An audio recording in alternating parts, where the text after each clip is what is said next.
अस्सलाम वालेकुम। हाय दोस्तों, कैसे हैं आप सब। मैं हूं एम शफीक, आपका होस्ट। आप देख रहे हैं mess education YouTube channel.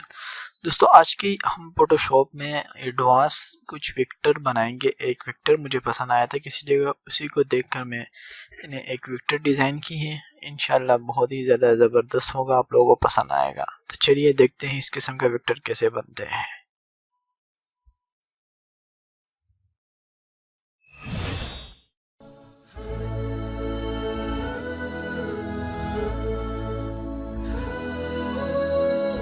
MSO education, save your time and money. तो दोस्तों, सबसे पहले मैं यहाँ पर एक गाइडलाइन लेता हूँ। गाइडलाइन से आप पहले यहाँ पर मेरे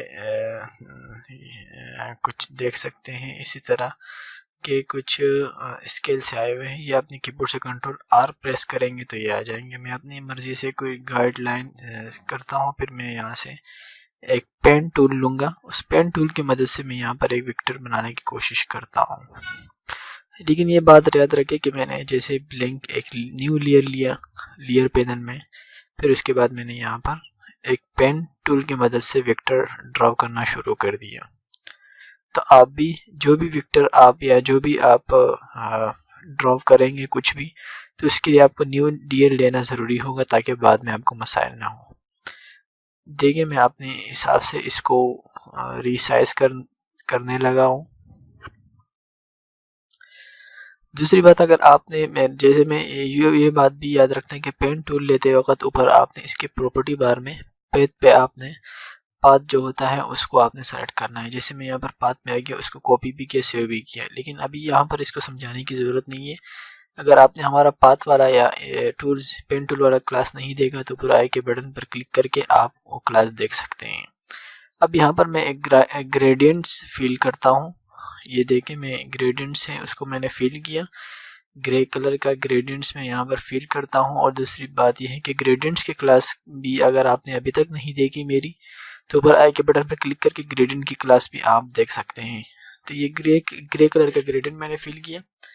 उसके बाद आप यहाँ पर देख सकते हैं, मैं इसकी एक कॉपी मैंने ली थी पाथ की। तो मैं यहाँ से पीछे से दोबारा इस पाथ को मैं अभी कॉपी करूँगा। तो इस पाथ को मैं थोड़ा और बढ़ाऊँगा। अब मैंने लेयर के पैनल में आप देख सकते हैं, तो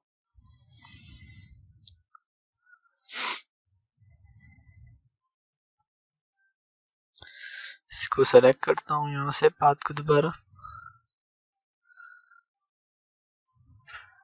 यहाँ से मैंने इस पाथ को सेलेक्ट किया। अब दोबारा न्यू पाथ लिया मैंने न्यू लेयर पर। ये बात याद रखिए कि इस पाथ को जैसे मैंने सेलेक्ट किया तो न्यू लेयर पर किया। अब इसको सिलेक्शन करके इसको मैं थोड़ा बढ़ा दूंगा न्यू पाथ को। इस पाथ वाली क्लास को आप ज़रूर देंगे। अब इसमें मैं भी फिर जो है ना इसको पहले वाले साइज से थोड़ा बड़ा करके रखता हूँ कि दो पाथ हमने लिए ना। एक छोटा सा था जिसमें मैंने ग्रे कलर का ग्रेडियंट फिल किया।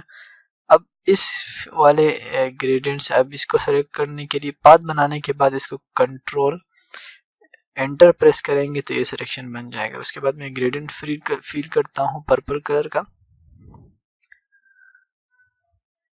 ग्रेडियंट्स और पाथ की क्लास आप हमारा ज़रूर देखिए। ऊपर आई के बटन पर क्लिक करेंगे तो आप दोनों देख सकेंगे। अब देख सकते हैं कि जैसे मैंने यहाँ पर ग्रेडियंट्स ग्रे कलर का नीचे था, उस लेयर को मैंने यहाँ लेयर पैनल में ऊपर लाया तो ये ज़रा वाज़ेह हो गया। अब मैं इसको ज़रा जूम करता हूँ, इसको थोड़ा सेट करते हैं हम कि ये हमारा ऊपर का जो वेक्टर है इसको हम रिसाइज करते हैं। थोड़ा बड़ा कर देता हूँ मैं इसको दाएं जानिब। अब फिर इसमें हमने अब क्या करना है, सिलेक्शन के बाद सिलेक्शन ख़त्म करने के लिए कंट्रोल डी भी आप प्रेस करते हैं। और अगर कंट्रोल टी की मदद से आपने सिलेक्शन ली है तो उसको आप सिर्फ एंटर के ज़रिए से ख़त्म कर सकते हैं। अब यहाँ पर मैं इस ब्लू कलर ये पर्पल कलर वाले को मोड़ना चाहता हूँ नीचे की तरफ। उसके लिए मैं यहाँ पर एक पाथ बना रहा हूँ। वैसे भी मैंने ग्रेडियंट फिल की और थोड़ा रिसाइज किया कंट्रोल टी की मदद से। अब सिलेक्शन ख़त्म करने के लिए सिलेक्शन मैंने इसलिए ली ताकि मैं इसके कलर को थोड़ा डार्क करूँ, क्योंकि सफ़ेद का जो नीचे का हिस्सा जो मुड़ा हुआ होता है वो थोड़ा डार्क होता है। तो इसको मैं अभी डार्क करता हूँ और इसके लेयर को मैं सबसे नीचे ले जाता हूँ। ये देख सकते हैं आप, इस पर्पल वाले लेयर दोनों को मैं सेलेक्ट करके इस वाइट यानी ग्रे कलर के जो लेयर है इससे नीचे ले गया। अब यहाँ पर इसको वजाहत के लिए अब हम क्या करेंगे कि यहाँ पर ये देख सकते हैं कि ये 3 लेयर मैंने लिए हैं, एक वाइट कलर का है, एक ग्रे कलर का, एक पर्पल कलर का, एक छोटे पर्पल का। ये 4 किस्म के लेयर लिए मैंने। बैकग्राउंड आप देख सकते हैं यहाँ पर लेयर पैनल में भी। अब यहाँ पर देखे मैं अभी इसमें ब्लेंडिंग मोड फील कर लूँ। अब यहाँ से अपने सेटिंग से इसमें भी फिल किया, ग्रे कलर वाले लेयर में भी, और नीचे अब पर्पल वाले कलर में मैं फिल करता हूँ ताकि हमारा जो विक्टर है ये थोड़ा उभरा हुआ नजर आए। इसके लिए आप ब्लेंडिंग मोड में जाएंगे। ब्लेंडिंग मोड की क्लास भी अगर आपने मेरी नहीं देगी तो ऊपर आई के बटन पर क्लिक करके आप उस क्लास को आसानी और बहुत ही ज़्यादा बेहतरीन तरीके से एडवांस क्लास हैं और इब्तिदाई सीखने वालों के लिए हैं। आप उन क्लासेस को देख के तो आप इस तरह के बना सकेंगे। अब जैसे हमने विक्टर बनाया है, इसके लिए हम वाइट बोर्ड लेंगे ताकि उस पर हम कुछ लिख सके, क्योंकि ये विक्टर एक डिज़ाइन नुमा जो है ये ऊपर हेडिंग के लिए होता है।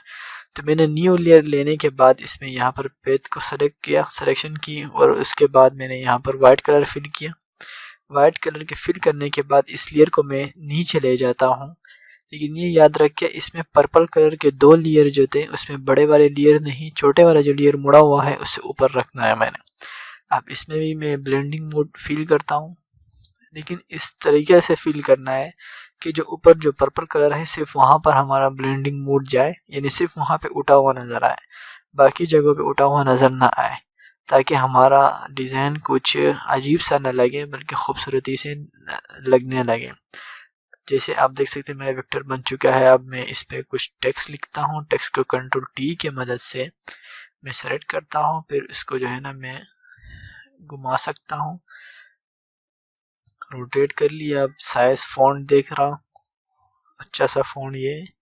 अब इसके नीचे में कुछ और कंट्रोल टी की मदद से आप टेक्स्ट को सेलेक्ट कर सकते हैं, या आप ऐसे ही कर्सर ला के इसको सेलेक्ट कर सकते हैं।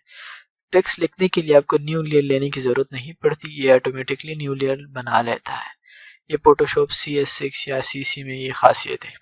अब नीचे जो बोर्ड मैंने लिया था उसमें मैं लिखता हूँ फोटोशॉप कोर्सरा, और अब इसमें इलस्ट्रेटर लिख लेता हूँ। मेरी इंग्लिश थोड़ी अच्छी नहीं है, आप हंसिएगा नहीं अगर मैंने कुछ गलत लिखा हो। आप देख सकते हैं कि मेरा अब मैं यहाँ पर लेयर पैनल में जाके एक न्यू फोल्डर, जो फोल्डर होता है वो मैं लेता हूँ, सारे लेयर उसमें डाल देता हूँ, ताकि बाद में अगर हम न्यू फाइल लेंगे तो उसमें हम सारे सिर्फ एक फोल्डर वहाँ पे कॉपी करके हम अपने इस वेक्टर को काम पे ला सकते हैं।